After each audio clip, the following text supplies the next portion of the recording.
So, kumusta mga ka-Noisy? Welcome back sa ating YouTube channel, Pilipinesis. So, ngayong araw guys, alamin natin kung gaano nga ba kayaman itong si Mayor Alice Go. So, yan yung panonorin natin. Though hindi niya na maalala, so subukan nating alalahanin sa pamamagitan ng video ito. So, tingnan natin. Though hindi ko pa nakita yung video to eh. So, yan yung panonorin natin mula kay Rima Davia.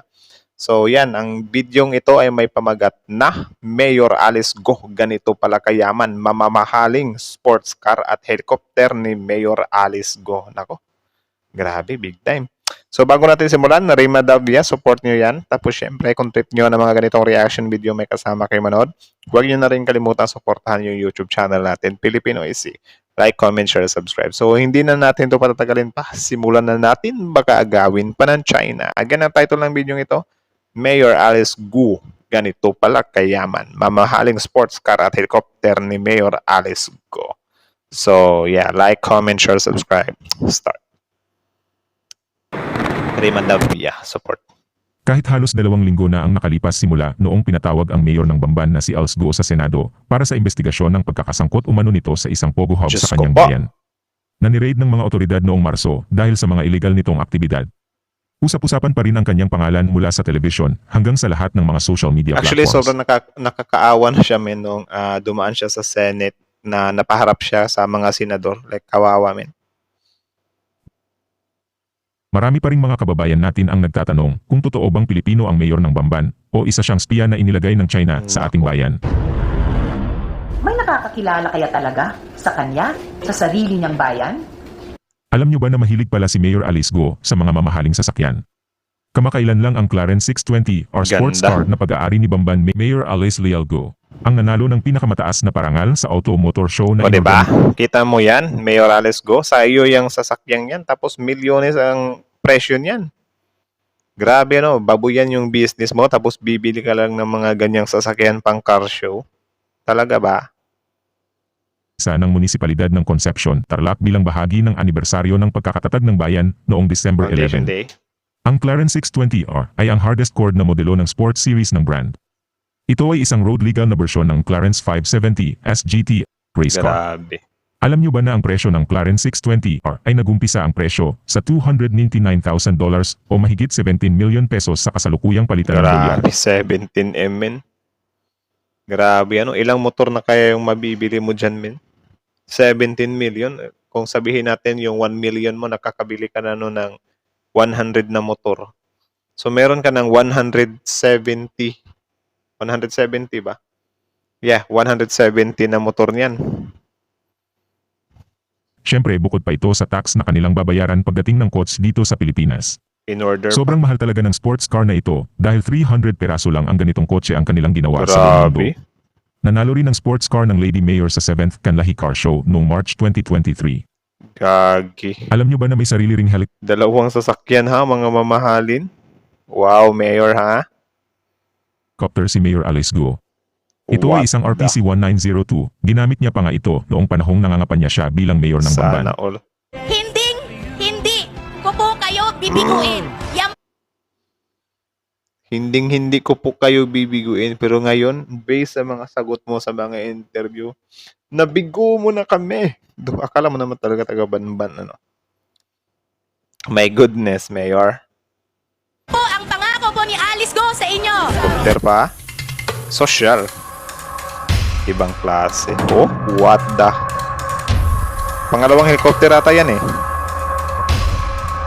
Bata pa lang pero naging kauna-unahang babaeng mayor na ng bayan ng Bamban Tarlac, saan kaya siya nakakuha ng pondo para tumakbo at manalo. Sasagot niya dyan sa babuyan. Suwang ektaryang lupaing pinarentahan at meron pang sariling pagmamay-aring helicopter. Grabe. Paano ang isang batang babaeng nagnenegosyo ng mga baboy at manok ay naging ganito kayaman? Sino nga ba si Mayor Alice Go? Ano ba talaga ang kanyang tunay na pagkakakilanlan? Sino ang kanyang mga magulang at mga kapatid? At gaano nga ba kayaman si Mayor? Yan ang ilan lang sa mga tanong na ating sasagutin sa video na ito. Excited ako sa gaano kayaman, men. Ayon sa birth certificate na nakuha ni Senador Riza Hontiveros, si Mayor Alice Leal Go ay ipinarehistro lang ang kanyang kapanganakan noong 2003 nang siya ay 17 years old na. Ayon sa kanyang birth certificate, siya raw ay ipinanganak sa bayan ng Tarlac. Ibig sabihin ang mayora ngayon ay nasa 37 o 38 years old na. Siya daw ay anak ng nanay niyang Filipina na si Amelia Lil. Ang sabi niya sa nakaraang hearing sa Senado ang niya naging close ang kanyang ina, wala siyang maalala tungkol sa kanya. Ito din yung nakakatawa, no? Kasi yung unang sagot niya sa Senate, meron na siyang sagot sa pangalawa. Tapos yung excuse niya, ayaw niya daw na may madamay na ibang tao. Like what? 'Di ba kapag ganyan, sirang-sira na yung pangalan mo, dapat ang gawin mo, mag-tell ka ng truth. English mag-tell ka ng truth para maprotektahan mo. The more kasi na malinis yung pangalan mo, of course, yung mga tao sa paligid mo, di na yan pagdududahan ng mga tao, di ba?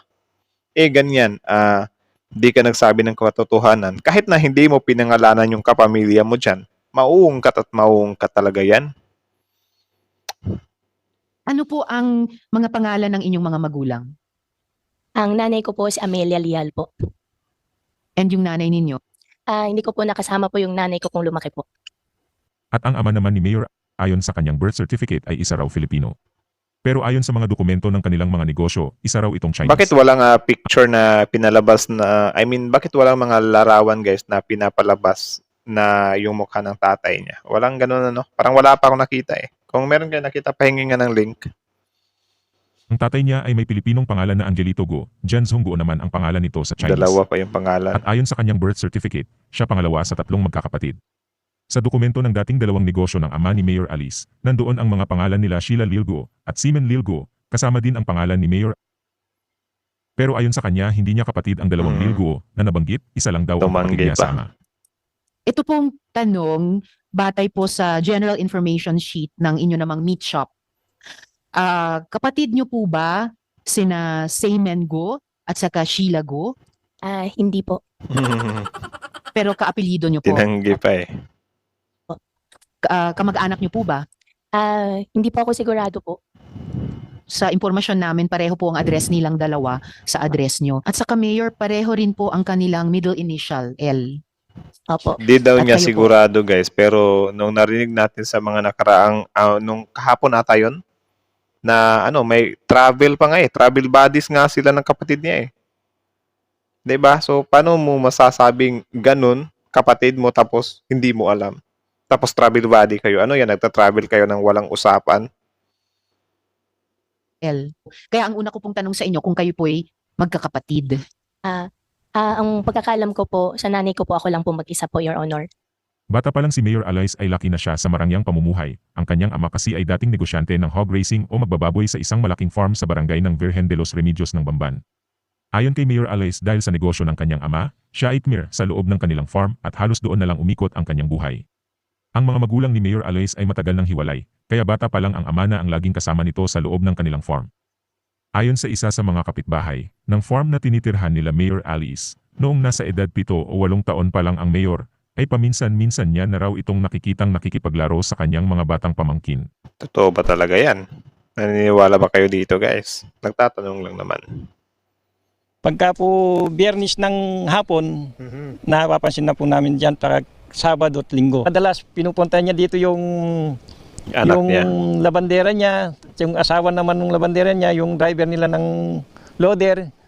Tapos po papasok dito sa bakuran namin. Ayon kay Mayor Alice, dahil nga lagi lang siyang nasa loob ng kanilang farm, hindi niya naranasan na pumasok sa isang regular na eskwelahan. Nag-aral siya bilang homeschool student mula elementary hanggang high school. Ngunit nang tanungin ni Senador Hontiveros kung sino ang kanyang provider at kung meron siyang maipapakitang dokumento na magpapatunay na isa siyang homeschool student, ang sagot niya ay wala daw siyang maalala. Nag-viral na tuloy yan, yung wala akong maalala, Your Honor. Saan po kayo nagtapos ng elementary? Homeschool po ako, Your Honor. Kasi salo po kami ng farm. Anong taon po kayo nagtapos sa homeschooling sa elementary? Your Honor, dire-diretso po. Bandang anong taon natapos po yung grade 7 sa homeschooling? Your Honor, tutorial po kasing ginawa po sa akin. Salo po kasi kami ng farm nakatira po. Sino po yung naging homeschool provider ninyo? Your Honor, yung nag-homeschool po sa akin, teacher lang po. Bakit di yung so- tatay ang gisahin, min? Para sa akin mas nakakaduda pa yung tatay over sa kanya. Kasi kung if ever na halimbawa ganyan, tinrain talaga siya na parang wala siyang alam. Baka yung tatay niya may something. Baka lang naman. Di ba yung tatay niya ay nandun sa China ngayon? Tapos yung Pogo nga ay some kind nako-connect siya sa mga hackings. 'Di ba? Yan yung nakakatakot eh. O saang homeschool provider naka-connect yung teacher ninyo? Your Honor, hindi ko na po maalala po yung pangalan Naku, po. di na Ang maalala ko lang maalala. po yung pangalan po ng teacher ko po. Noong hindi pa mayor si Mayor Alice sa bayan ng Bamban, ang negosyo niya raw ay pag-aalaga talaga ng baboy at manok. Meron siyang malaking poultry farm ng paitloging manok, nag-aalaga at nagbebenta rin daw siya ng mga karne ng baboy sa Grabe, mga karne malalaking ng baboy at manok tapos nakakabili ng helicopter at mga sports car. Nice. Chinese restaurant sa Clark, Pampanga. Nagnenegosyo rin daw siya ng buy and sell ng mga sasakyan. Dahil sa pagsusupli niya ng mga karne sa mga Chinese restaurant ng Clark, Pampanga, dito niya nakilala si Wang Zilian na isa palang takas mula sa China. Possible. At dahil marunong magsalita si Mayor Go ng Mandarin, naging advantage niya ito para makausap ang mga may-aring Chinese. Grabe, ano? To communicate talaga, men. Dapat marunong kang mag-Chinese. So ano yan, nagpa-practice ka lang para mabati mo sila. Siyempre, for them, para, makausap mo, di ba? Do mga, ano pa lang din naman yan, guys, mga rumor. So, yeah, tuloy. I am Mayor Alice Go. In behalf of the Municipality of Bamban, Tarlac, Philippines, we would like to greet everyone a happy Chinese New Year. 在新春到来之际，向友好城市运城人民拜年了，新年快乐，万事如意。 Di ba? Dahil Ganun ka fluent. Shao, xing, sai, chao, chao, chao, chao, chao, chao, chao. Kasi kung hindi siya magaling sa Chinese, parang doon kay, kay Vice President. Yao ni, nai, yu, ya. Ganun rin siya. Chao, shi, chai, shi, chao, chai, chao, chao, chao, chao, chao. Diba? Ang bilis eh. ito inalok siyang makipagsosyo sa isang negosyo kung saan ang lupa ni Mayor Alice ay tatayuan ng mga building at kanilang parehas. Grabe. Dahil ang lupa ay pagmamay-ari ni Mayor Alice, siya ang nagmamay-ari ng 50% ng kumpanyang Baofuland at siya rin ang presidente nito. May-ari pa So, siya. gaano kalaki po ang ownership niyo sa Baofu? Your Honor, yung property po, 50% po na sa akin. Grabe, Ano? 50%. Big cut yun, ha? Big cut yun. Ang ownership niyo sa Baofu? Yun ang simple question. Ownership po. Oo. Ako po yung president po. Wow. Ang president kayo ng Baofu? Pero Apo, yung ownership niyo sa Baofu, ilan ang pagmay-ari niyo sa Baofu? But anong percentage ownership niyo sa Baofu? 50% So, po. 50%. So you control 50% of the company. Tama? Before po ako nag-divest po. Kahit si Mayor Alice ang may-ari ng 50% ng kumpanya, wala raw itong natatanggap na kita galing sa mga nangungupahan sa mga building nila. Impossible. Sa akin lang naman yun. Opinion ko lang din naman yun. Kayo ba? Anong naniniwala ba kayo dun, guys? Wala siyang natatanggap. Mayor siya eh. 'Di ba? Yung iba nga, yung mga mamaya. Kaya noong tumakbo siya bilang mayor ng Bamban, ibinenta na niya ang kanyang lupa sa kanyang mga kasosyo at nagbitiw na bilang isa sa mga may-ari ng Baofuland compound. 'Di ba? Coincidence Kahit lang na- ba yan na nung tumakbo ka ng mayor, saka mo binenta?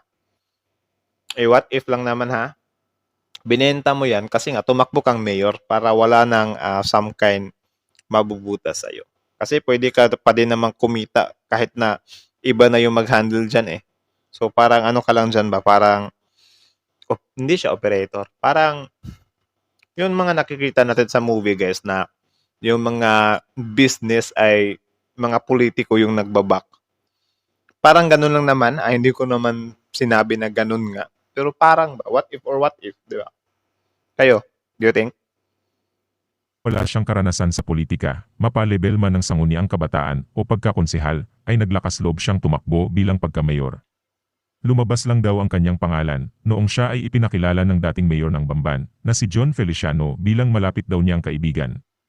Ayon sa Certificate of Candidacy na pinail ni Mayor Alice noong taong Tinanggi niya rin 2021, siya ay dalaga pa at walang asawa at 18 taon nang nakatira sa bayan ng Bamban. At ayon kay COMELEC Chairman George Garcia, nagparehistro lang bilang botante sa bayan ng 2021. Bamban si Mayor noong April 2021, 13 buwan. Diba? Nice. Bakit yun? I mean, kung talagang puso kang bamban, dapat nung pagtungtong mo ng 18 years old, rehistrado ka na, botante ka na. Bakit wala? Na lang bago ang national election. Nag-register siya as new voter. Hindi po siya transferee. Hindi siya transfer. Pero hindi niyo po ba natanong na bakit ngayon ka na nagparehistro? Hindi na namin tinanong yan. Sport at saka proof of billing. So pasok na po yun. Pasok yun, oo. Kasi may mga pwede silang i-present na documents para patunayan na taga rito sila, pero isa lang yun, isa lang ang kukunin namin doon. Pero siya dalawa ang pinresent niya. Yan ang passport at proof of Grabe, advance mag-isip ha. Advance mag-isip guys. Isa lang hiningi, dalawa binigay. Nice, nice, nice. dealing. At noong 2022 election nga, ay nanalo bilang mayor ng bayan ng Bamban Tarlac si Mayor Alice sa botong 16,503 kontra sa 16,035 na Huh? boto na nakuha ng kanya. Kunti lang yung lamang, min. Ilan yun? 16,500? Ay nanalo bilang mayor ng bayan ng Bamban Tarlac si Mayor Alice sa botong 16,500 500 lang yung lamang niya? 16,035 na boto. Wala bang na daya yan? Nagtatanong lang naman. ng kanyang mahigpit na katunggali na si Joey Salting Jr. tumak. Anong tingin niyo mga kababayan sa mga sinasabi ni Mayora Alice Go tungkol sa kanyang tunay na pagkatao? Nagsasabi kaya siya ng totoo at isa nga Hindi natin yan masasabi. siyang tunay na Pilipino? O isa siya Chinese na inilagay ng gobyerno ng China dito sa Pilipinas para dahan-dahang kontrolin ang ibang sangay ng ating gobyerno? Lahat naman yun, may possibilities, Posible yung lahat ng yun. Yun nga yung dahilan, di ba? Kaya iniimbestigahan talaga siya dyan sa Senado kasi what if ma-compromise yung national security natin, di ba? Yun yung pangit or yung nakakatakot. In midst pa talaga, guys, na may alitan or girian tayo sa China, which is sobrang init na ng mga tensions. Saka ito some kind na utingkay. Di ba? Nautingkay. Bisaya ko yung nautingkay. Basta, nahalungkat. Di ba? My goodness. So, yun, ganun pala siya kayaman. Kala ko, malalaman natin yung net worth niya. Pero for me, yung estimated net worth niya ay baka aabot siya ng 500 million. Ang laki ng 500 million, ha? Sige, mga lang. 300 million siguro. Kasali na dyan yung mga sasakyan or whatsoever niya. Pero ngayon, hindi natin alam kung ano talaga yung status ng net worth niya, no? Yan ay lang naman. Guess lang din naman. So, nakita din naman natin dito yung mga sports cars niya at yung helicopter niya. Di pa kasali dyan yung bahay niya at yung business niya, yung farm niya or whatsoever. So, yeah. Sobrang, mayaman. Big time itong si Mayor Alice Go. Tapos, yun nga lang, nung na-interview na siya ngayon, puro na naibenta. Doon ako nagtataka bakit lahat-lahat ng yan ay benta mo. Questionable pa nga yung pagkakabili mo dyan. Tapos, yung lahat ng yan ay benta mo lahat. Diba? Yan lang naman siguro Siguro kung naibenta na, parang wala tayong gaanong problema doon kasi, tawag dyan, right mo din naman na ibenta mo yung mga bagay na yan. Kasi sa'yo naman talaga yan. Pero ang question is how you acquire that. Na yun nga sabi ni Senator Risa na babuyan at manukan. Though ako guys, admitted din ako na di din biro yung kitaan dyan sa mga negosyo yan, yung babuyan at manukan. Pero ganyan na sobrang parang nalalagay mo lang sa luho mo. Luho ba? Luho ba yung sasakyan at helicopter? Ay, hindi naman siguro nun. Kasi pinangka-carshow na lang 'Di ba kung business-minded ka guys, hindi ka bibili ng helicopter or hindi ka bibili ng ng sasakyan pang pang show.